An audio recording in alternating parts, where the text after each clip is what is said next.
बाबा जी की प्यारी साध संगत जी, आप सभी को प्यार भरी राधा स्वामी जी। साध संगत जी, आज की साखी बहुत ही रूहानियत भरी है जी। संगत जी, कभी आपके साथ ऐसा हुआ है? अगर नहीं हुआ तो ये साखी शुरू से अंत तक सुनने के बाद जरूर होगा जी। साध संगत जी, एक बुजुर्ग सत्संगी अम्मा थी जो लखनऊ में रहती थी।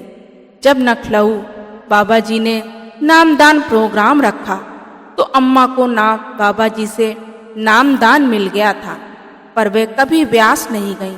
और जब पहली बार ब्यास गई तो उनकी 15 साल की पोती के साथ घटी ये सच्ची घटना।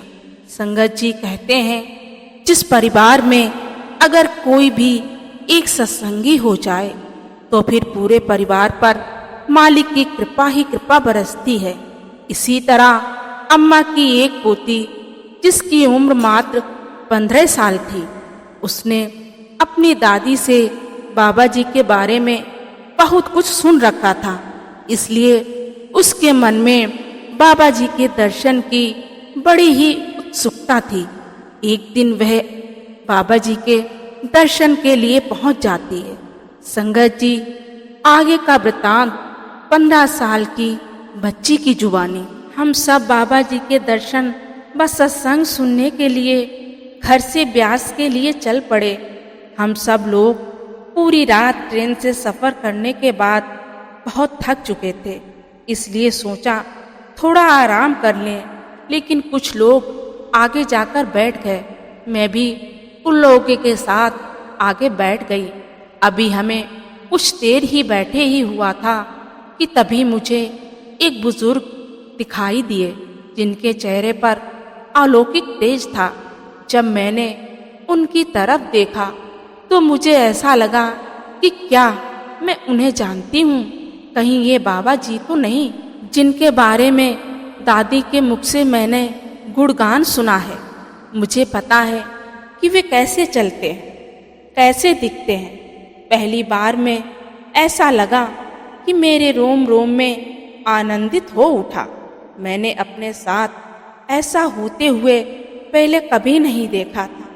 मैं उसी समय उठकर अपनी दादी के पास आई और मैंने उनसे बोला कि दादी दादी, अभी मैंने बाबा जी को देखा है।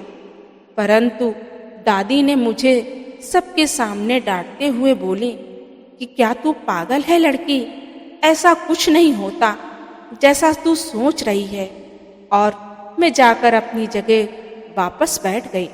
मुझे इस बात का दुख नहीं था कि मुझे दादी ने सबके सामने डांट लगाई। दुख तो इस बात का था कि जिनके मुंह से मैंने बचपन से सतगुरु बाबा जी का गुणगान सुनती आ रही थी, वो आज कह रही हैं कि ऐसा कुछ नहीं होता। यदि ऐसा कुछ नहीं होता तो हम यहाँ क्या करने आए हैं? खैर, अब हम सब लोग स्टेशन से ब्यास पहुँच गए।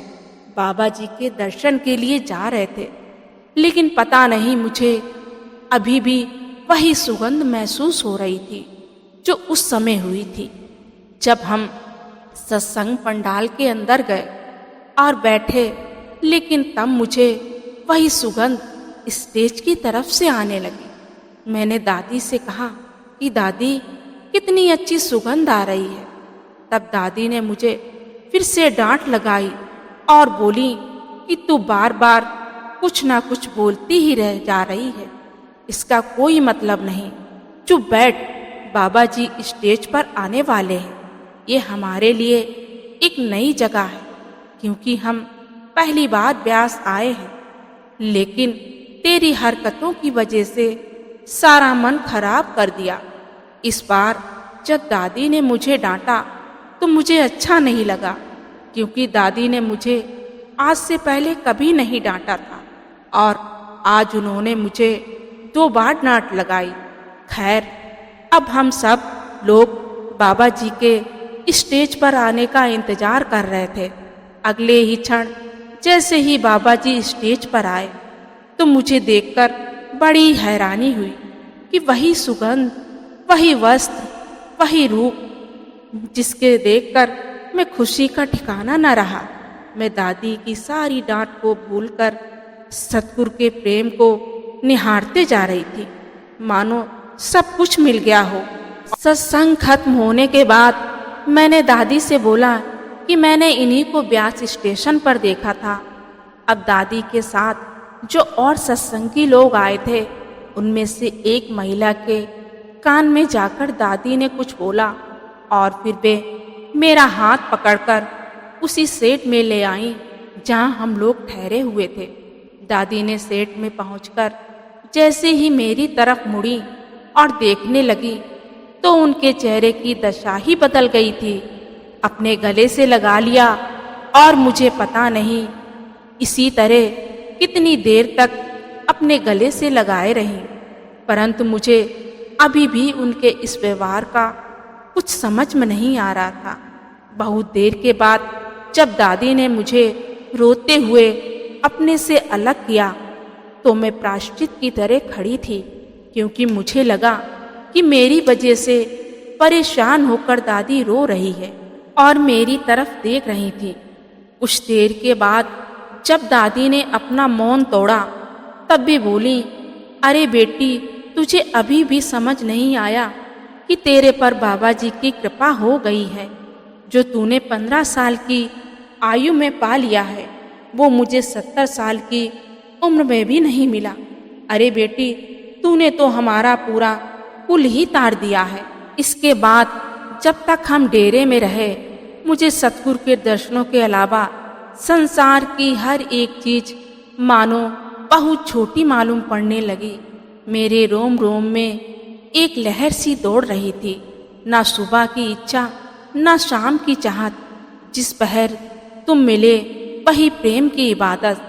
साथ संगत जी, इसी के साथ मैं आपसे विदा लेती हूँ।